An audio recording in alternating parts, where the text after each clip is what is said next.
Bonjour à tous, nous sommes ravis de vous retrouver pour ce nouveau webinaire Justifit, avec aujourd'hui Maître Lefebvre et Maître Fleuris, pour parler du management, sur comment peut-on encore manager un cabinet, peut-on manager un cabinet d'avocats comme avant. Je vais présenter rapidement Justifit, puis introduire ce webinaire. Et puis après, si ça vous convient, Lionel et Béatrice, je vous poserai des questions. Vous pourrez répondre à tour de rôle. Je me chargerai d'être le timekeeper. Voilà. Donc, Justifit, rapidement, Justifit est aux côtés des avocats depuis 10 ans. Nous avons commencé par être un apporteur de clientèle en mettant en contact des justiciables qui ont un besoin juridique avec les avocats qui sont membres de notre plateforme. Puis, progressivement, nous sommes devenus un moyen pour eux de communiquer avec une page web. Vous pouvez leur mini-site internet. On peut créer des vidéos, des articles. Et puis, enfin, nous avons créé toute une série d'outils qui leur permettent d'avoir une gestion de leur activité plus digitale, de gagner du temps, d'être plus efficace. Et puis, dernière chose, nous sommes aussi une communauté avec des webinaires, des formations comme celle d'aujourd'hui. Voilà. Alors, pour le sujet qui nous concerne aujourd'hui, donc, notre observation et les échanges que nous avons eus avec les avocats, donc les 2500 avocats qui sont membres de la plateforme, le management ne semblait pas tout à fait un sujet central dans la formation des avocats. Il reposait plutôt sur l'intuition, la transmission informelle, et puis beaucoup sur la personnalité des associés. C'est ce qu'on a ressenti, vous allez me dire, tout ça est vrai. Mais aujourd'hui, on constate, on a des chiffres, on parle avec plein de gens, qu'il y a une évolution très intéressante des pratiques dans les parcours des avocats, notamment des données qui montraient qu'il y a un taux de turnover autour de 30% dans la profession, qu'il y a une mobilité croissante des associés, alors qu'avant ils devenaient associés et restaient toute leur carrière. Donc là, j'ai des chiffres donnés par Price qui disent qu'il y a eu 315 mouvements en 2022, 406 en 2024. Apparemment, il y en aura encore plus cette année. Donc ces chiffres ne sont pas alarmants, ils reflètent simplement un marché dynamique où les avocats font des choix de carrière plus libres, plus assumés, et plus liés aussi à la qualité du management qu'ils rencontrent. Voilà, donc j'imagine que ceux qui nous écoutent se sentent aussi concernés par ce sujet. Chez Justifit, nous avons lancé cette année une plateforme de recrutement, parce que justement, comme il y a toutes ces mobilités, les avocats nous faisaient des retours en disant « j'aimerais bouger, je ne sais pas comment trouver un job », des associés qui disaient « nous ne savons pas comment trouver des collaborateurs ». Donc on a créé cette plateforme. Donc on est aux premières loges de ces évolutions. Nous accompagnons chaque jour des avocats dans leur transition et nous voyons très clairement ce qui compte pour eux. Du sens, un cadre clair, du feedback, un esprit d'équipe et du mentoring. Voilà, les constats du village de la justice ou du CNV vont dans le même sens. Les jeunes collaborateurs, donc, vous allez le dire, mais ne remettent pas forcément en cause l'exigence du métier qui est très élevée, que ce soit apparemment en heures de travail et en qualité de travail délivrée, mais ils souhaitent une autre manière de travailler ensemble. C'est pour ça que nous avons eu envie d'organiser cette table ronde pour comprendre à quel point ces pratiques managériales influencent l'attractivité et le développement des cabinets. Donc, avec vous deux, nous allons donc explorer ensemble ce qui a changé dans la relation entre les associés et les collaborateurs, les pratiques qui fonctionnaient hier et celles qui évoluent, et comment construire un management plus clair, plus humain et plus efficace pour faire grandir vos équipes, les équipes de tous ceux qui nous écoutent et les cabinets d'avocats. Alors, Béatrice, donc vous, Maître Fleuris, vous êtes avocate au barreau de Paris, associée du cabinet Dac Beechcroft France depuis 2025. Vous intervenez en droit des affaires dans les secteurs du transport et de l'assurance et vous êtes manager depuis 15 ans. Voilà. Et vous, Maître Lefebvre, vous êtes avocat au barreau de Paris, associé fondateur du cabinet Ori d'avocats. Vous intervenez en droit des assurances, vous aussi, comme Béatrice, la distribution et des réseaux en contentieux et en conseil. Et pareil, vous êtes manager, je crois, depuis 15 ans. Tout à fait. Donc, vous avez tous les deux une expérience qui va faire qu'aujourd'hui, vous allez pouvoir tout nous dire, sans détour, comme annoncé dans l'invitation. Alors, est-ce que, Maître Fleuris, vous voulez compléter cette présentation Alors, effectivement, moi, je fais un peu partie pour ma génération de quelqu'un qui a été assez mobile dans sa carrière et ce qui m'a permis justement de voir plusieurs modes d'exercice en étant managé, en manageant et ce qui me permet, je pense, d'avoir une bonne vision des choses que je ne veux pas, moi, faire en tant que manager et de celles qui me semblent opportunes pour améliorer ce profil. D'accord. Et vous, Maître Lefebvre ? Donc, je crois qu'on a commencé dans le même cabinet avec Béatrice. Effectivement, j'ai aussi fait quelques cabinets d'avocats. Donc, avant de manager, j'ai été managé. Effectivement, on apprend des choses qu'on veut reproduire ou qu'on ne veut plus justement reproduire. Et c'est vrai que depuis que j'ai fondé mon cabinet il y a plus de 10 ans, on est plus sur une problématique de management. Et c'est intéressant de voir l'évolution effectivement du management qu'on a pu subir et du management qu'on est censé faire maintenant. Et donc, une question très pertinente de est-ce qu'on manage aujourd'hui comme nous, on a été managés il y a bien longtemps maintenant. Alors, donc je vais commencer avec mes questions. Brièvement, Béatrice, vous êtes vous vous définissez comme un manager de quel type? De type coopératif. Alors, je suis, moi, quand j'ai commencé, donc, on avait quand même soit effectivement pas de management, soit un management très pyramidal, très hiérarchique, où en tant que jeune collaborateur, on était ce qu'on appelait communément de la chair à dossier. Donc, on ne devait pas compter nos heures, on ne devait pas vraiment réfléchir au pourquoi et au sens des tâches qu'on nous allouait, mais il fallait les exécuter. On n'avait pas vraiment de vision sur notre progression parce que, comme vous l'avez dit, on entrait dans un cabinet et on en ressortait associé à la fin de notre carrière dans notre deuxième robe, idéalement. Donc voilà, il y avait un peu ce parent pauvre de la relation qui était celui-là. Et moi, c'est vrai que je me suis toujours, dès mon début dans la profession, je m'interrogeais beaucoup sur le pourquoi des choses et j'avais besoin de réponses. Donc, à l'époque, on avait aussi cette tendance chez nos associés, même les jeunes associés, de faire un peu ce qu'ils avaient eux-mêmes subi, comme l'a dit Lionel, c'est-à-dire j'ai souffert, vous allez souffrir aussi. Et mon premier réflexe à chaque fois, je me disais, moi, quand je serai manageuse, justement, je me dirais, j'ai souffert, donc vous n'allez pas souffrir, en tout cas pas la même chose. Donc j'essaye d'être un peu plus à l'écoute, un peu plus collaborative.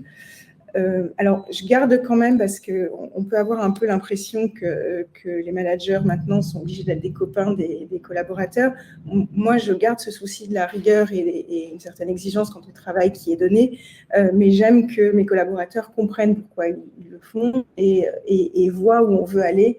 C'est toute cette question du sens que vous évoquiez tout à l'heure, qui pour moi reste essentielle pour eux, et avec transparence, visibilité et communication, y compris pour des choses désagréables. D'accord, super. Et donc un manager collaboratif, coopératif, qui ne reproduit pas ce qu'il a souffert, donc pas un manager bourreau. Et vous, Lionel? Alors, je ne sais pas s'il y a un mot pour le traduire, je dirais soit fataliste, soit chercheur d'or, c'est-à-dire que je trouve que c'est extrêmement compliqué d'arriver à trouver un profil qui va s'adapter au cabinet.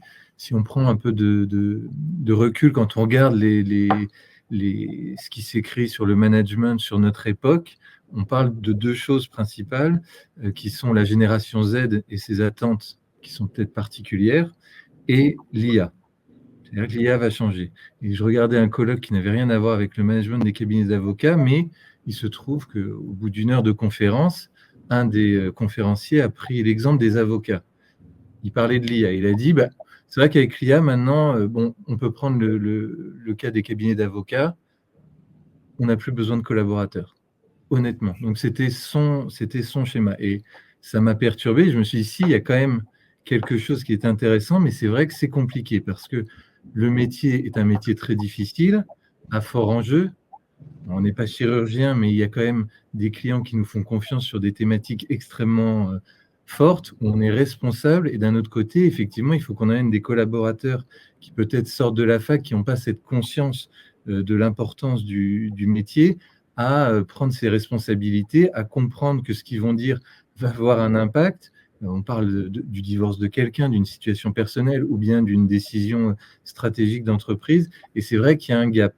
Et c'est vrai que le collaborateur qui se contentait de recherche ou d'en faire beaucoup, il est un peu remplacé par l'IA. Et ça pose la question vraiment de que fait-on des collaborateurs? Et donc, c'est vrai que moi, dans le cadre de si je devais me définir, c'est un management qui est peut-être un peu dur puisque je m'estime en charge d'amener des jeunes vers justement ce niveau où ils peuvent répondre de façon appropriée à un client qui a un vrai sujet. Et c'est vrai qu'on constate qu'ils n'ont pas forcément ce niveau et qu'on ne peut pas se cacher aujourd'hui derrière un gros travail de recherche, etc. Donc, c'est vraiment amener les jeunes à être des vrais avocats qui sont capables de donner confiance aux clients, de donner des réponses pertinentes. Je trouve que c'est difficile et donc il y a un côté effectivement assez dur parce que le niveau d'exigence qui est demandé par la clientèle n'est pas forcément celui que peuvent avoir les jeunes générations qui arrivent dans le métier. Donc dur, peut-être. Très bien. Donc, nous avons un manager collaboratif et un manager très exigeant avec nous. Très bien. Alors, pour parler un peu du passé, on va revenir sur vos débuts du management, Béatrice et Lionel. Donc, vous dites, à notre époque, le management n'existait pas vraiment. Enfin, c'était le parent pauvre, pour reprendre vos termes. Est-ce que vous pouvez décrire comment vous étiez managé dans votre début de carrière? Prenez un manager qui a joué un grand rôle et décrivez-le. Alors, mon premier cabinet, je suis arrivée, on m'a tendu des dossiers en me disant tu as prêté serment, tu peux aller plaider demain, et c'était tout. On n'avait aucun feedback. Voilà. Et effectivement, c'est ce que vous disiez, ça dépendait un peu de l'humeur de l'associé avec lequel on travaillait. Il y avait quand même beaucoup de personnalités, comme on dit pudiquement.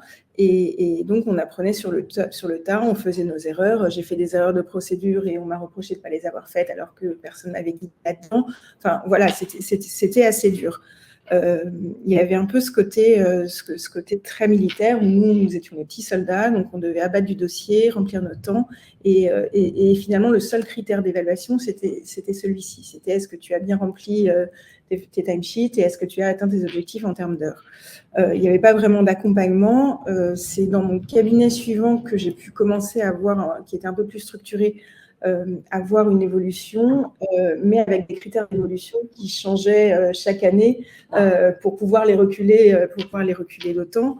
Et pour le coup, c'était un cabinet qui avait cette espèce de devise up or out. Et donc, il se trouve que le moment où j'ai vu que je n'avais plus d'évolution, c'était out. Mais voilà, une grande... up or out. Oui. Ah oui, d'accord. Oui. Avec les règles qui changent tous les ans. Exactement. Mais ça, c'était assez particulier à mon manager, justement. Et donc j'ai beaucoup appris finalement de ce manager que nous avons effectivement eu en commun avec Lionel sur les choses à ne pas faire et sur ce que je ne voulais pas vivre. Parce qu'il y avait un impact humain sur l'équipe qui était très important. Il y avait beaucoup de turnover, effectivement, parce qu'au bout d'un moment, les collaborateurs ne supportaient plus ces pressions, cette absence de transparence sur les règles. Donc, ça a été une très bonne école. Ça m'a appris une certaine autonomie, ça m'a appris une certaine gestion. Après, voilà, on apprend aussi des choses de tous les associés, parce qu'il y a plusieurs volets à être associé. Il y a le développement commercial, la gestion des cabinets, des dossiers et l'animation de l'équipe. Et c'est vrai que moi, à mon époque, on était surtout axé sur la gestion des dossiers et le développement commercial et management de l'équipe, c'était un peu le parent pauvre. Maintenant, c'est ce que vous disiez, on voit qu'un turnover, les clients s'en rendent compte, c'est mauvais pour l'image, c'est mauvais pour nous en termes de qualité du travail qu'on fournit. Donc, voilà, il faut juste appréhender le fait qu'il y a un vrai intérêt business, pour parler crûment, du cabinet d'avocats, de creuser aussi ce volet-là de la relation. Je te rejoins, Béatrice, puisqu'on a eu le même manager, manifestement.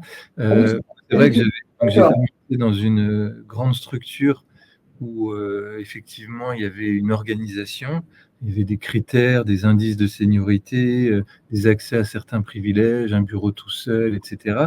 Donc, c'était assez cadré, mais c'était désincarné. C'est-à-dire que j'avais l'impression, moi, d'être managé par le dossier. C'est-à-dire que si on arrivait à avoir un dossier difficile, on pouvait être relu, etc. Il y avait une culture de l'absence de faute. Dans les grands cabinets, il ne faut pas qu'il y ait de faute d'orthographe, il ne faut pas qu'il y ait des choses absolument incohérentes. Donc, c'est vrai que ça a forcé à l'exigence, une vraie exigence, c'est-à-dire qu'il fallait se relire 20 fois pour sortir. C'était peut-être moins productif, mais excessivement exigeant et désincarné, c'est-à-dire que, in fine, on ne s'occupait pas forcément de l'évolution du collaborateur. On avait un stock de dossiers à traiter et puis on trouvait sa place comme ça. le deuxième cabinet où j'étais plus marqué par mon management, mais qui avait aussi le même côté un peu désincarné, c'était sur la facturation. C'est-à-dire, il y avait en gros, vous devez facturer un tiers de votre, 3 fois votre rémunération. Donc, vous vous y prenez comme vous voulez, et puis c'est tout. Donc, c'était aussi là encore désincarné.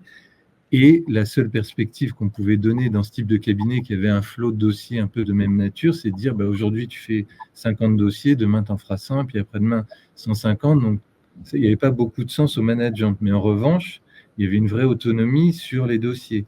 C'est vrai qu'on peut dire qu'il n'y avait pas de management humain, mais qu'il y avait quand même la base pour se former. Et ça, c'était intéressant. Mais il y avait peut-être ce sentiment de solitude que je retrouve moins, ou en tout cas qui a évolué, puisque maintenant les jeunes collaborateurs demandent plus de feedback, plus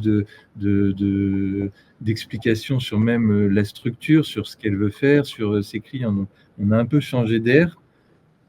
On n'était pas managé, et maintenant, c'est vrai qu'on est obligé quand même d'expliquer ce qui se passe, pourquoi on travaille sur tel dossier, quel est le but, quel est l'objectif, où va la structure de façon générale, etc. Donc ça, c'est intéressant. D'accord. Alors, j'entends un petit point positif peut-être qui est l'autonomie, et parce que ce qui a été positif dans ce management, l'autonomie, le fait que vous avez appris par vous-même, bon, et puis pas mal de choses à améliorer, la solitude, cette culture du zéro faute, au contraire de ce qu'on dit qu'il faut faire aujourd'hui, le fait que ça soit désincarné, et puis surtout les règles qui changent tout le temps, ça c'est quelque chose qui est terrible, parce que si on ne sait jamais quel est l'objectif et que les règles changent tout le temps, ça peut rendre un peu fou. Alors, est-ce que vous pouvez chacun me dire peut-être une chose que vous avez gardée, puis une chose que vous faites complètement différemment par rapport à ce management quand vous avez commencé? Peut-être Béatrice? Alors, moi, ce que j'ai gardé, c'est la rigueur, le fait de se relire plusieurs fois, le fait de vérifier toutes les sources. Le premier cabinet dans lequel j'ai travaillé, c'était un cabinet en arbitrage, et il fallait qu'on aille rechercher chacune des références qu'on citait en note de bas de page ou qui étaient citées dans un article auquel on se référait pour s'assurer que la citation était réelle. Alors, ça fait parfois rire mes collaborateurs quand je leur en parle, mais voilà, c'est ce vrai souci. Et d'autant plus maintenant avec l'IA, où on voit qu'on peut avoir des fausses références, ou même avant, on voyait ça chez nos contradicteurs qui citaient les moyens d'une décision au lieu des attendus de principe. Donc, je pense que ça, c'est la qualité, l'exigence et la rigueur dans le travail pour pouvoir rendre quelque chose de qualité, c'est vraiment important. Ce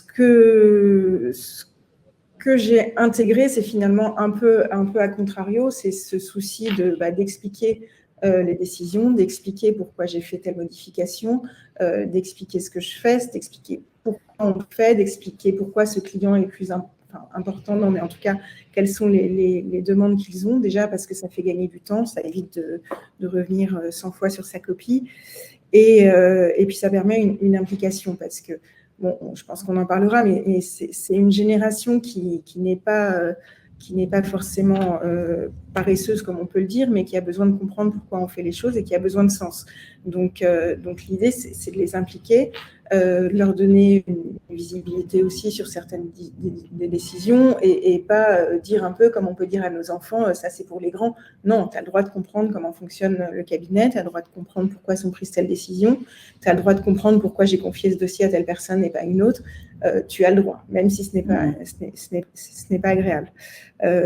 Donc voilà, c'est vraiment et garder en tête qu'on est avant tout une profession de service, et que ce qu'on fait, ce pourquoi on vient les chercher, on vient les titiller parfois et leur demander de refaire des choses, c'est un objectif qui est de rendre ce service et d'apprendre un peu l'humilité de notre profession, qui est d'être au service d'un client. Alors, moi, je suis plutôt en droit des affaires comme Lionel, donc c'est vrai qu'on ne sauve pas des vies, comme on dit régulièrement, et encore, parfois, un dossier même commercial, ça peut être la vie de quelqu'un qui en tout cas, c'est l'essentiel de sa vie. D'accord, merci beaucoup. Et vous, Lionel, qu'est-ce que vous avez gardé? Qu'est-ce que vous faites complètement différemment? Alors moi, c'est quelque chose auquel je suis attaché, à laquelle je suis attaché, pardon.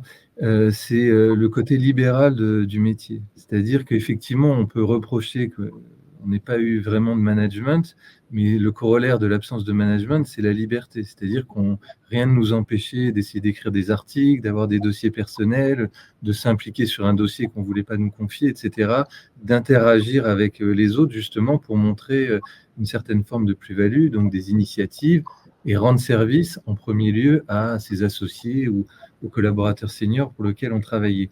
Et je trouve que c'est un peu au cœur du métier, parce qu'avant de rendre service à un client de façon utile, il faut aussi savoir se rendre utile pour les gens avec qui on bosse. Et c'est vrai que quand on n'a pas de management, on a la liberté de le trouver. C'est le premier point. Donc, ce côté libéral, je pense qu'il est en train de disparaître petit à petit. C'est peut-être pas plus mal, mais ça reste un fondement du métier. Il y a le deuxième aspect qui, je trouve, est un guide. Alors, ça peut paraître absurde, mais de se dire, effectivement, quand je suis managé ou quand je manage, j'ai une logique économique. C'est-à-dire qu'on ne peut pas recruter des gens qui ne produisent pas ou qui ne permettent pas de produire quelque chose. Donc, de dire, c'est très bien de trouver des idées pour se rendre utile, mais in fine, il faut que c'est une vraie valeur ajoutée et que ce soit, ce qui était un gros mot à mon époque, mais facturable. C'est-à-dire qu'on réfléchit beaucoup en termes de est-ce que ce que je fais est facturable pour le client? Donc, est-ce que ça lui apporte de la valeur? Alors, ça a l'air purement financier et presque vénal, mais en réalité, ça force aussi à trouver dans chaque dossier, dans ce qu'on fait, est-ce que je suis en train de faire quelque chose d'utile? Et in fine, l'avocat, il est là-dessus, sur l'efficacité, sur la productivité, sur apporter un vrai conseil utile à son client et donc facturable. Donc, c'est vrai que c'est cette dimension qu'on trouvait désincarnée ou que je trouvais désincarnée, moi, à mon époque, de tout rapporter à l'argent, à ce qu'on pouvait facturer, c'est aussi un guide pour dire là, je suis en train de faire quelque chose qui a du sens pour mon client et donc pouvoir le facturer. Et donc, ça permet de guider parce que parfois, on a des clients qui ne savent pas forcément où ils veulent aller, on ne sait pas qu'est-ce qu'on peut leur apporter, est-ce qu'il faut soutenir leurs arguments, au contraire, est-ce qu'il faut les remettre dans le droit chemin, etc. Donc, je trouve que c'est assez intéressant de se dire, voilà, cherche la valeur dans ton métier et la valeur a pour corollaire la facturation. Donc, c'est ce que je pourrais garder, moi, de ce que j'ai connu dans mes précédents cabinets, qui le faisaient peut-être eux pour de plus mauvaises raisons, mais en tout cas, ça permet de guider l'activité des jeunes aussi, de se dire, voilà, je ne suis pas là juste pour faire des recherches, je suis là pour qu'à la fin, le cabinet puisse rendre un service utile et facturable à un client. Et alors, donc ça, c'est ce que vous gardez. Et alors, qu'est-ce que vous avez qu'est-ce que vous faites complètement différemment, que vous avez éradiqué de votre management par rapport à ce que vous avez pu subir, peut-être? Alors, ce que j'ai changé, et vraiment, c'est ce qui m'a manqué. C'est pour ça que moi, je suis assez sceptique sur le choc des générations. On a une génération Z qui aurait atterri de nulle part. Je pense qu'il y a aussi nos générations plus vieilles qui ont soulevé un certain nombre d'incohérences ou de griefs par rapport au management qu'ils avaient reçu. Et il y en a un qui est fondamental pour moi, c'est la transparence. C'est-à-dire qu'on est prêt, il y avait, je pense, plus de turnover à notre époque parce qu'on ne comprenait pas forcément ce que voulait le cabinet de nous, et le cabinet n'en avait rien à faire de ce que nous, on voulait ou ce qu'on attendait du cabinet. Et ce qui fait, on découvrait vite qu'il y avait un décalage entre les attentes du cabinet, du manager et de l'avocat collaborateur. Donc aujourd'hui, mais tu as commencé à en parler, Béatrice, c'est vrai qu'on est transparent sur plusieurs domaines, c'est-à-dire ce qu'on attend du collaborateur, le niveau auquel on l'attend, qui est parfois surprenant pour le collaborateur, mais aussi sur la stratégie du cabinet, ce que le client attend, expliquer que quand on a un directeur général en face de nous, ce n'est pas exactement la même chose que quand on a un juriste, qu'il y a des choses à prendre en compte. Et ça, je sens qu'il y a un vrai répondant. Enfin, je sens que c'est intéressant pour le collaborateur qui se dit « Ah oui, effectivement, là, je dois adapter mon discours ». Tout d'un coup, ça donne une perspective au travail qu'il peut faire. Et je trouve ça très positif. Donc, c'est vraiment quelque chose que j'ai changé. On n'est pas des purs exécutants sans savoir pourquoi on fait ci ou ça. Donc ça, c'est le point que j'ai vraiment changé. D'accord. Donc finalement, vous rejoignez, c'est d'un côté, vous avez gardé la rigueur, et de l'autre côté, vous donnez le sens, la transparence. Très bien. Alors justement, on va parler de ces jeunes générations, on voit ça partout dans la presse, sur les réseaux sociaux, etc. Et quel que soit le domaine d'activité, enfin aussi dans l'entreprise que je gère, ça c'est des choses qui peuvent arriver. On dit les jeunes générations ne sont pas plus dures à manager, elles sont juste différentes. Donc c'est ce que tu disais, Lionel. Est-ce que c'est un mythe ou une réalité? Comment vous positionnez par rapport à ça? Et à votre avis, qu'attendent les jeunes collaborateurs aujourd'hui? Peut-être cette fois-ci, on va commencer avec Lionel pour échanger. Très bien. C'est bien, j'avais une phrase chapeau à dire avant sur ce thème. C'est effectivement, on entend beaucoup ça et j'avoue que je le dis aussi dans certains moments que vraiment les collaborateurs jeunes sont insupportables avec leurs besoins de flexibilité, de vacances, ils ramènent toute leur vie privée au cabinet et on est à charge pour le manager de trouver un équilibre. Je pense qu'il y a une réalité, c'est que en fait, le manager qui réfléchit à ces questions fait partie des quelques avocats, en tout cas d'une partie des avocats qui a réussi et qui donc probablement était plus facile à manager. Et souvent, il y a une erreur qui est de comparer sa situation personnelle avec peut-être les générations d'avocats qu'on voit débarquer dans nos cabinets. En gros, il faut l'admettre et il faut le dire, sur le nombre d'avocats qui arrivent et qu'on manage, il y en a très peu finalement qui vont réussir. Donc, il ne faut pas, en tant que manager, avoir envie de sauver tout le monde. C'est sûr qu'il y a un décalage. Maintenant, je pense qu'à notre époque aussi, c'était exactement le même ratio d'avocats qui n'ont pas réussi et qui sont partis voir d'autres horizons. Donc, mais cela dit, il y a quand même une évolution et c'est vrai que je ne sais pas ce qu'on voulait, ce que voulait globalement la génération des jeunes avocats de notre époque, mais c'est sûr qu'aujourd'hui, on voit des tendances lourdes. Il y a quand même beaucoup plus de demandes d'explications. C'est-à-dire que l'explication et la transparence, elle ne vient pas que du manager. Je pense que c'est très positif, mais c'est vrai qu'on ne peut plus enfermer les avocats dans un rôle fermé, où on leur dit tu fais des recherches, tu fais ci, tu fais ça. Ils ont besoin de sens. Ils ont besoin aussi de flexibilité parce que leur vie personnelle a une importance que peut-être n'avaient pas les anciennes générations, mais encore j'ai un doute. Mais pour moi, ce n'est qu'une évolution. La vraie, enfin, c'est une évolution et c'est pas, comment dire, substantiel. Je pense que les générations, elles se managent exactement de la même façon. Et maintenant, il y a des outils qui sont différents. Il y a l'IA, il y a aussi une meilleure visibilité des cabinets d'avocats. À ma génération, quand on rentrait dans un cabinet, on avait l'impression que c'était le centre du monde, alors que maintenant, il y a plus de communication, il y a LinkedIn, il y a même des sites extrêmement bien faits, type Justify, qui permettent d'aller trouver des clients, qui permettent d'avoir une meilleure gestion. Donc, ils sont plus ouverts et ils voient plus de choses que peut-être nous, on voyait. Donc, forcément, ils ont les questions qui vont avec. Mais fondamentalement, je ne vois pas une différence profonde entre notre façon de voir et de ma génération et celle de la nouvelle génération. Encore une fois, je pense que c'est un angle de vue, un angle d'attaque. C'est si vous êtes manager, avocat manager, c'est que vous avez plutôt réussi. Et donc, peut-être votre vision, quand vous étiez jeune, elle était plus positive que celle d'autres de votre génération et que celle de cette génération. Donc, moi, j'ai un vrai sujet pour savoir s'il y a des vraies différences fondamentales. Mais peut-être que, Béatrice, toi, tu as identifié des vraies différences. Oui, il y a des différences, il y a des différences d'attente, comme tu l'as dit, il y a des différences de comportement. Pour moi, on ne parle pas forcément toujours le même langage, on n'a pas forcément la même vision des choses. Et ça ne veut pas dire que l'un a plus raison que l'autre. Alors, il y a des points où on a quand même une certaine expérience et qu'on peut faire valoir. Mais c'est vrai qu'on peut discuter parfois avec des confrères qui expliquent mais cette jeune génération, elle ne veut pas travailler, elle prend des congés sympathiques, etc. C'est un scandale.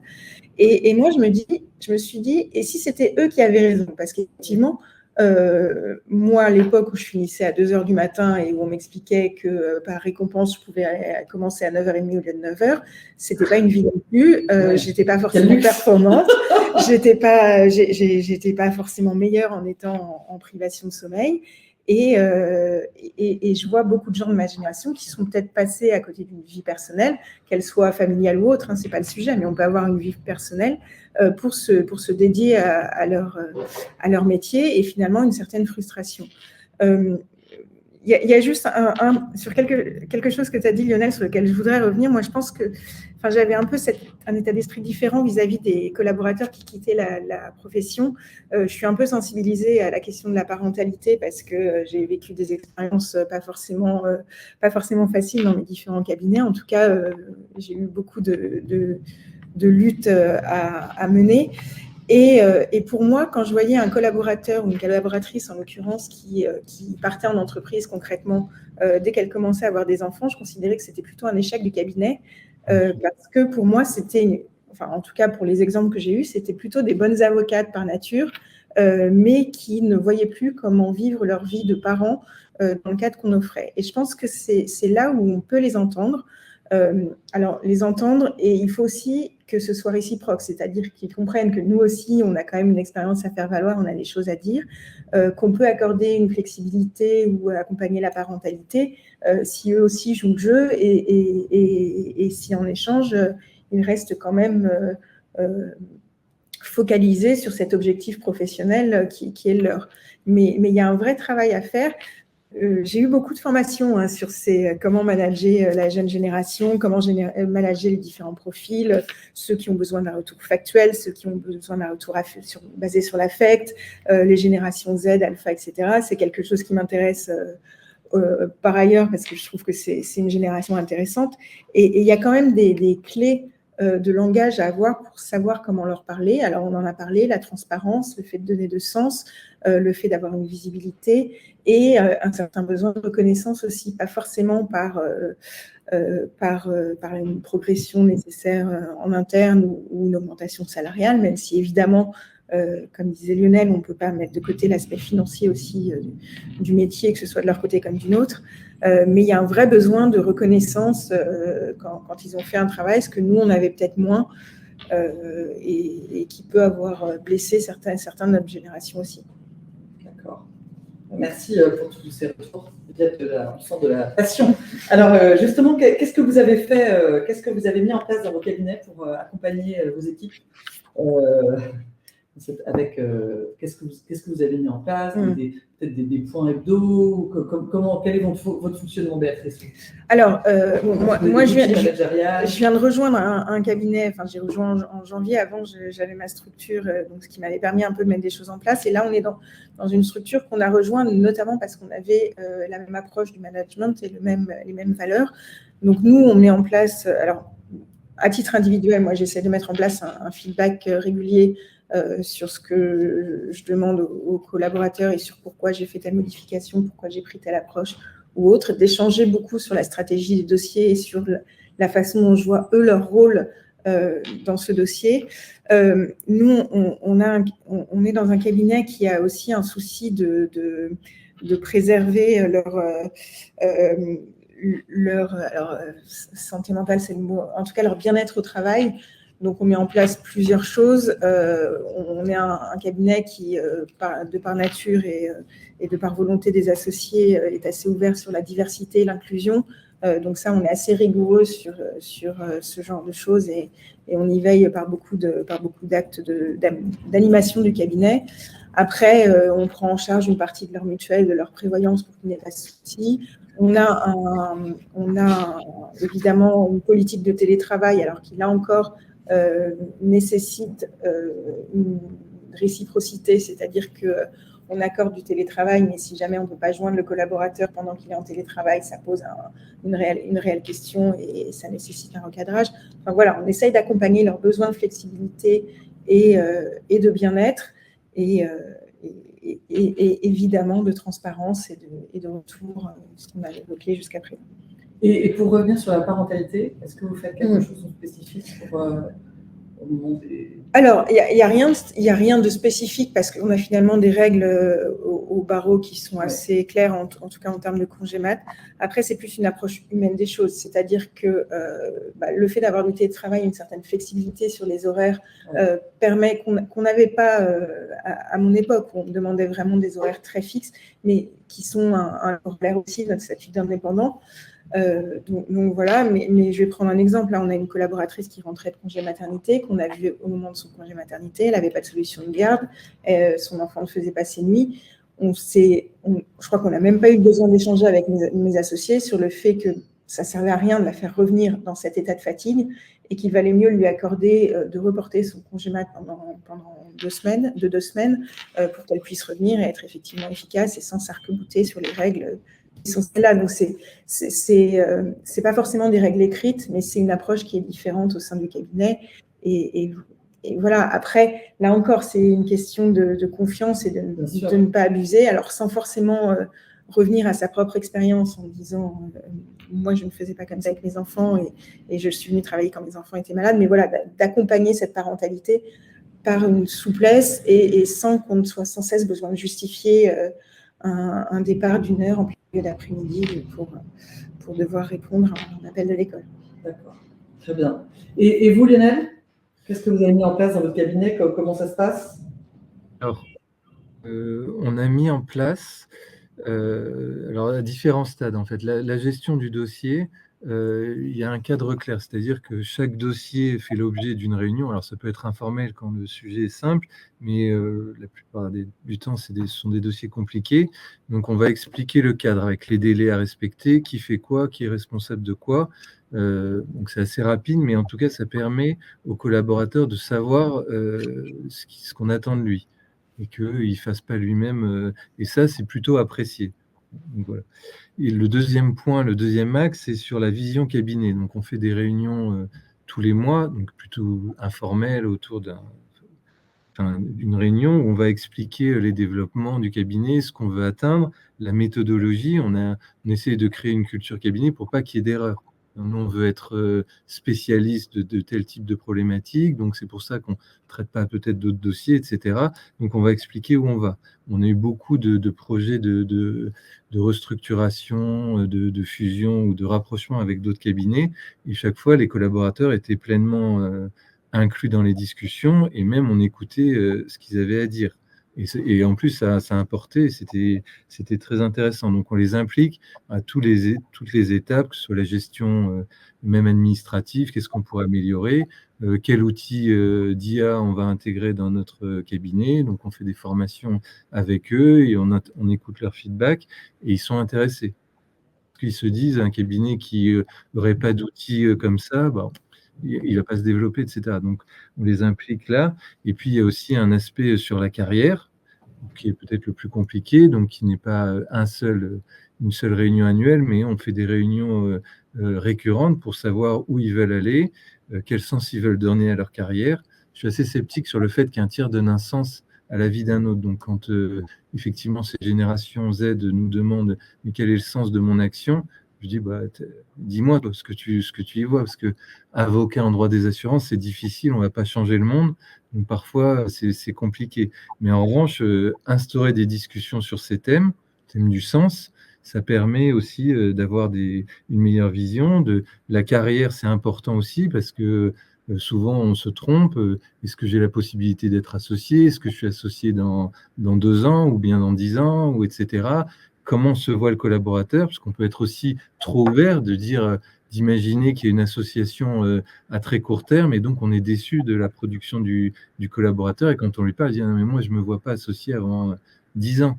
Donc, c'est vrai que ça permet d'organiser la vie du collaborateur au cabinet. Donc, c'est sur ces 3 étapes, le dossier, où c'est très important, et ça plaît sur la vision du cabinet, le développement du cabinet, vers quoi on se dirige, et puis sur aussi la carrière du collaborateur. D'accord, super. Ça donne envie de postuler dans le cabinet d'avocat. Alors, vous parlez de la reconnaissance dont ils ont besoin, de progression. Comment vous donnez cette reconnaissance, Béatrice? Alors, la reconnaissance, en fait, ça passe parfois par des petites choses, juste les remercier, leur passer les messages du client quand les clients nous félicitent pour la qualité de notre travail, pour le résultat, enfin voilà, le partager, faire un petit déjeuner de fin de dossier où on les invite pour fêter ça, et puis et voilà, ne pas hésiter à dire merci en fait, et à ne pas considérer que tout est acquis. Après, on a effectivement des petits privilèges, donc ça peut être une invitation à un déjeuner avec un client, ou une soirée un peu exceptionnelle, ou où il nous accompagne à un colloque auquel il ne pourrait pas avoir accès. Là, dans notre domaine, on a eu un magnifique colloque à la Cour de cassation qui était aussi un peu l'occasion de les emmener dans un cadre assez prestigieux. Enfin voilà, il y a aussi des petites touches comme ça qui qui compense un peu le bureau seul qu'on avait à notre époque, alors qu'on a encore, nous, pour les associés plus seniors. Mais voilà, c'est toutes ces petites marques de reconnaissance. Effectivement, ça doit s'accompagner d'une reconnaissance matérielle en fin d'année avec bonus ou augmentation, mais pas que. Et après, nous, en termes d'évolution statutaire, là, je suis dans une structure qui est quand même assez claire en termes de progression. Donc, on a une hiérarchie assez claire en termes d'évolution. Et donc, ça, ils le comprennent naturellement. Et donc, c'est à nous d'accompagner ces décisions en expliquant pourquoi on ne change pas de statut et pourquoi on a un changement de statut parfois un peu plus rapide que prévu. Très bien. Et vous Lionel? Et donc, il y a effectivement le premier aspect qui est la rémunération, les augmentations ou les bonus, donc qui permet quand même de valoriser le collaborateur. Il y a tout ce qui s'inscrit dans l'évolution de carrière, c'est-à-dire que rappeler que le projet se fait avec lui ou avec elle, avec le collaborateur, et une discussion. Mais il y a, après, tout se met un peu plus ou moins en place, c'est-à-dire que quand moi j'explique la culture du cabinet et ce que je veux, moi je veux que le collaborateur puisse, à horizon 4, 5, 6, 7 ans, être autonome, c'est-à-dire qu'il soit capable de gérer techniquement, de gérer des dossiers, de manager d'autres personnes, de parler à un client en lui inspirant confiance, etc. Et quand je lui dis ça, je lui dis après, je mets en œuvre les mots. Je vais lui confier un client. C'est lui qui va gérer un client. Il va participer à toutes les réunions clientèle pour voir comment ça se passe. Donc, il retrouve dans sa formation, autre que purement technique, des éléments qui font qu'il se sent progresser vers ce que j'appelle, moi, l'avocat complètement indépendant et qui n'a pas de trou dans sa raquette. Donc, il y a le temps passé avec lui aussi. On peut passer 2 heures ou 3 heures à revoir la copie qu'il a faite et de lui expliquer que c'est du temps aussi pour moi. Et que même si ça peut être parfois violent ou parfois on peut pointer des erreurs, on y met de son temps, de son énergie pour lui, dédié pour lui, pour son développement personnel. Et je pense qu'à partir du moment où le collaborateur comprend que finalement tout ça n'a qu'un but, de développer la structure d'une part, mais aussi de le développer lui, c'est vrai que c'est assez simple de le gratifier en lui montrant que sur tel dossier, il va aller plaider tout seul, ou sur tel dossier, il va aller à la réunion client, qui peut avoir des aspirations qu'on va essayer de satisfaire. J'avais un collaborateur qui était très porté sur les formations. C'était un métier qui se faisait, et donc on a trouvé ensemble comment des dossiers de formation, donc il a pu faire des heures et des heures de formation dans des entreprises d'assurance et de courtage, et il était ravi parce qu'on avait écouté son désir profond, et puis on en avait fait une vraie activité d'avocat. Donc comment ils trouvent leur reconnaissance, mais il y a toujours les piliers, ça reste quand même la rémunération et dire clairement ce qu'on pense, c'est-à-dire rappeler de façon très régulière qu'on compte sur eux dans le projet, que même si ça a été tendu ou même s'il y a un dossier qui n'a pas marché comme on l'aurait voulu, il fait partie du projet, qu'on est sur du moyen terme, du long terme, etc. D'accord. Alors, je reviens à Lionel. Vous avez dit au début que vous aviez un management dur, et là, vous utilisez le mot brutal. Est-ce que vous pouvez un peu approfondir ce point? Alors, j'ai beaucoup réfléchi, je me suis fait une réflexion sur moi-même. C'est vrai que les discussions, elles pouvaient être violentes. Et c'est vrai que quand on repart de la première question, moi j'avais tendance à avoir des managers assez violents, c'est-à-dire qui faisaient passer leurs idées avec fermeté. Et c'est vrai que je trouve que c'est très difficile d'expliquer à quelqu'un pourquoi il a raté sur un dossier. Donc, c'est jamais remettre. Si c'est un comportement déviant, quelqu'un qui qui volent des stylos, etc. Il n'y a pas besoin d'être violent. Mais la violence, elle s'exprime, je pense, à partir du moment où il y a une vraie volonté. En tout cas, il y a une vraie volonté de ma part de faire progresser un collaborateur, de casser un plafond de verre. Et c'est parfois très difficile d'identifier ce que c'est. Donc, on repose 150 fois la même question. Pourquoi tu as fait comme ça? Et puis, il ne comprend pas. Donc, on essaie de trouver, on fait des théories, etc. Et c'est vrai qu'il y a une discussion qui est intense, qui se lève, et je trouve, moi, que c'est une forme de sincérité dans le management. C'est-à-dire que je cherche vraiment pourquoi il a raté. Alors, c'est très désagréable pour lui parce qu'on est 1 heure sur un raté, sur un échec ou une erreur, mais in fine, c'est toujours pour éviter de refaire les mêmes erreurs indéfiniment et de casser un plafond de verre. Donc, c'est vrai qu'il peut y avoir des séances brutales, mais dans ce cadre-là, c'est vrai que j'aime bien aussi que le collaborateur puisse être brutal, puisse exprimer son idée de façon virulente. Il en reste rien. C'est-à-dire qu'une fois que la discussion est terminée, il n'y a pas de ressentiment ou il n'y a pas de choses comme ça. Mais c'est vrai que je trouve que la difficulté de notre métier, c'est de relever un certain nombre de challenges et ne pas être tout seul à relever ces challenges, c'est une vraie chance. Manager aussi, parce qu'on n'a pas des formations de manager tout le temps, donc c'est bien de recevoir la critique de la part des collaborateurs. Et je pense que c'est important pour un collaborateur, s'il veut justement atteindre un niveau où il sait gérer ses dossiers tout seul en parfaite autonomie, d'être subi une forme de pression, de reproche, de correction, etc. Parce que ça va le faire déjà encaisser la pression, savoir qu'il est responsable de certaines choses, savoir quel but il doit atteindre assez rapidement, etc. Donc c'est là où je trouve ça dur, parce qu'il y a des discussions qui peuvent être dures, mais qui, à mon sens, sont un passage quasiment obligé pour les jeunes avocats qui veulent vraiment réussir dans ce métier. Alors, Béatrice, est-ce que vous pouvez réagir face à ça? Je rejoins Lionel sur un point, c'est qu'être un bon manager, en fait, c'est vraiment pas forcément être toujours sympa avec les collaborateurs.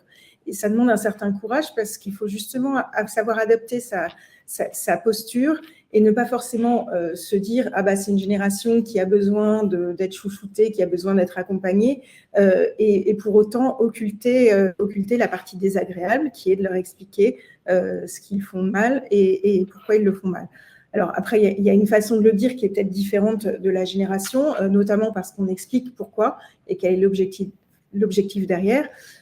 Moi, les collaborateurs, j'ai envie qu'ils progressent au sein du cabinet, mais je n'exclus pas la possibilité qu'ils veuillent progresser ailleurs. Et moi, je considère qu'on a aussi cette mission de former des futurs chefs d'entreprise aussi, gestionnaires de cabinet, et qui comprennent dans quoi s'englobe le travail qu'ils font, la relation client, le développement client et l'objectif de succès contentieux ou pas. Et donc, je rejoins Lionel, c'est pas forcément très agréable. Après, tout dépend du style personnel, de la façon dont on dit et de la façon dont c'est reçu en face. Mais donc, je pense qu'il faut avoir le courage de dire les choses, mais en expliquant pourquoi on les dit. Et c'est sûr, ça prend du temps. C'est quelque chose à intégrer dans nos plannings. En tant qu'associé, on a pas seulement un objectif de facturation, de développement, mais aussi un objectif de formation. Et ça doit s'intégrer et on doit y accorder le temps nécessaire. Donc, il faut avoir ce courage d'être parfois désagréable. D'accord. Si je rebondis sur ce que tu dis, c'est quand on se met à la place du client, dire que le client va aller choisir un avocat et que l'avocat va lui dire t'inquiète pas, j'ai été chouchouté, comme tu disais, par... je ne suis pas sûr que ce soit rassurant et je ne suis pas sûr que ce soit en axe avec ce qu'attend un client de son avocat qui peut aller au combat dans le cadre d'un contentieux, au contraire avoir une réflexion très poussée, donc où il a eu cette capacité de remise en question. C'est vrai que c'est un peu inhérent au métier. Et comme j'imagine un chirurgien, on ne s'attend pas à ce qu'il ait été chouchouté par son chef. On se dit pourvu qu'il était bien formé et sur tous les aspects. Donc il y a quand même une spécificité du métier qui fait que il y a forcément ces passages désagréables. D'accord. Très bien. Alors, est-ce que donc vous êtes tous les deux dans des cabinets qui marchent bien? Est-ce que vous pouvez raconter une anecdote pour vous montrer, pour expliquer à ceux qui nous écoutent en quoi c'est votre management, qui fait très envie, comme à l'autre, était un levier de performance pour votre cabinet? Béatrice. Alors, je pense que pour la gestion d'un dossier, c'est toujours bien d'échanger des points de vue et de se remettre en question. Je pense que cette façon de manager les choses en s'écoutant, en étant transparent, en se disant les choses, ça nous permet d'avoir une certaine humilité face au dossier qui est qu'on n'a pas forcément la solution et qui, je pense, titille un peu la curiosité et nous force à aller plus loin. Et ça permet de garantir un certain suivi, une certaine implication des collaborateurs. Moi, j'essaie vraiment d'avoir cette notion opérationnelle derrière tous les conseils juridiques et donc que mon collaborateur sache pourquoi on le fait et dans quel contexte ça s'inscrit. Je pense qu'il a une meilleure qualité du travail. Et puis, oui, plus on garde les collaborateurs, plus ils se sentent impliqués, moins on perd du temps sur la formation de nouveaux collaborateurs, à la culture cabinet, à nos habitudes d'associés, etc. Et la qualité du travail rendu est meilleure. D'accord, donc un gain de qualité et de productivité. Et vous, Lionel ? Peut-être une double anecdote. En tant que manager, donc en tant que junior, donc je travaillais dans un cabinet où on faisait beaucoup de dossiers qui étaient à peu près similaires. Et donc, j'avais été parler à mon associé en lui disant je démissionne, j'en ai marre. La seule chose que tu me proposes, c'est de faire plus de dossiers. Et il m'avait dit mais non, pars pas, on va te trouver quelque chose. Alors, qu'est-ce que tu veux faire exactement ? Sauf que j'étais déjà pris ailleurs, donc je n'ai pas pu prolonger cette discussion. Et peut-être que ça aurait marché. En plus, c'est un avocat avec qui je m'entends toujours très bien, et donc j'ai un peu de regret. Et donc, dans mon cabinet, ce que j'ai surtout voulu pas faire, c'est éteindre les avocats ou que les avocats n'osent pas venir dire tu me fais faire ça, mais moi j'aimerais faire ci ou ça. Et donc, je vous racontais l'histoire des formations, mais j'ai aussi une collaboratrice qui était venue me voir en me disant le contentieux j'aime bien, mais j'avais fait de la conformité, ce qu'on appelle de la conformité, c'est toutes les procédures que font les assureurs et les courtiers en interne. Est-ce que tu trouves ça intéressant, etc. Est-ce que je pourrais en faire, etc. Donc, je lui dis, on n'a pas de dossier pour l'instant, mais passé des coups de fil, et on a récupéré énormément de dossiers. Et c'est, je trouve, ce qui est intéressant, parce que si on part du point de départ où finalement, avec l'IA, on n'a plus besoin de collaborateurs, à ce stade-là, je pense qu'en réalité, l'échange qu'il peut y avoir entre les générations, que ce soit management, manager, en fait, il y a beaucoup à apprendre, parce que je n'aurais pas été moi de moi-même dans ce secteur de la conformité si elle ne m'avait pas appelé. J'aurais trouvé ça hyper ennuyeux. Je n'aurais pas découvert ça. Et en le faisant, déjà, d'une part, on a trouvé des nouveaux dossiers pour le cabinet. Et en plus, j'ai trouvé ça assez intéressant. Donc, je me dis, effectivement, c'est toujours intéressant de ne pas rester seul, avoir le courage de s'engager à former des jeunes, parce que les jeunes peuvent le rendre d'une façon auquel on ne s'y attend pas. Et donc, avec cette anecdote, effectivement, on a développé une belle activité en conformité assurantielle. Et c'est intéressant, et c'est parce qu'elle a eu l'occasion, je lui ai laissé, tout le mérite me revient, c'est parce que je l'ai laissé s'exprimer sur... Super. Il reste encore 5 minutes. On aimerait prolonger cet échange qui est très intéressant. Donc, est-ce qu'on peut peut-être finir là-dessus? Un conseil, peut-être vous pouvez chacun donner d'abord, rapidement, il nous reste 6 minutes, un conseil pour un jeune associé, et puis ensuite, donc déjà ça, et puis ensuite un conseil pour un collaborateur. D'abord, un conseil pour quelqu'un qui commence le management, comme vous l'avez commencé il y a 15 ans. Ce serait peut-être ça d'abord, Béatrice. Quel conseil vous donneriez ? De trouver et d'adopter très vite cette nouvelle posture, de comprendre qu'il n'a pas à être l'ami de tous ses anciens amis collaborateurs, que la relation change, qu'il n'a pas non plus à mettre de distance et en se disant je suis devenu associé, donc après moi le déluge. D'adopter cette nouvelle posture qui est un mélange d'humain et malgré tout de supérieur hiérarchique. Et de comprendre, d'accepter assez vite qu'il a cette responsabilité maintenant, qu'il est associé, de non seulement devoir développer son activité, traiter ses dossiers, mais aussi animer son équipe et accompagner la progression de ses collaborateurs. Et que oui, ça prend du temps. Oui, on ne le voit pas forcément tout de suite comme un gain financier et comme quelque chose de crucial dans la mission d'associé, mais il faut qu'il adopte tout de suite le fait qu'il faut qu'il consacre du temps à ça. Très bien, merci Béatrice. Et vous, Lionel ? Alors, un peu dans le même style, ce serait garder la foi. Parce que je pense que le retour sur investissement n'est pas évident. Il ne faut jamais recruter quand on a un trou ou un besoin de production, parce que là, on va dans le mur directement. Donc, garder la foi, parce que je pense que c'est ce qui est intéressant dans nos métiers, c'est aussi de retransmettre aux jeunes. Et il y a un retour sur investissement à un moment donné. Donc, il faut rester là-dedans, de dire que c'est un métier de partage, de transmission, où on doit échanger les points de vue, alors avec les adversaires, mais aussi en interne, et que ça a tout son sens de recruter, de manager et d'essayer de s'améliorer. Mais c'est très difficile et donc garder la foi.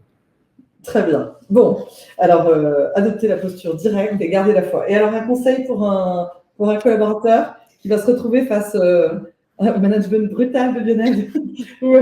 Voilà. Garder la foi. Alors quel conseil, Béatrice? Non, mais je rebondis là encore sur l'anecdote de Lionel, c'est d'oser, oser proposer, oser demander. La relation associé-collaborateur, notre relation managériale, en fait, on est deux à la construire. On n'est pas juste là pour subir. Et donc, c'est à eux aussi d'être acteurs de leur progression, qu'elle soit au sein du cabinet ou en dehors.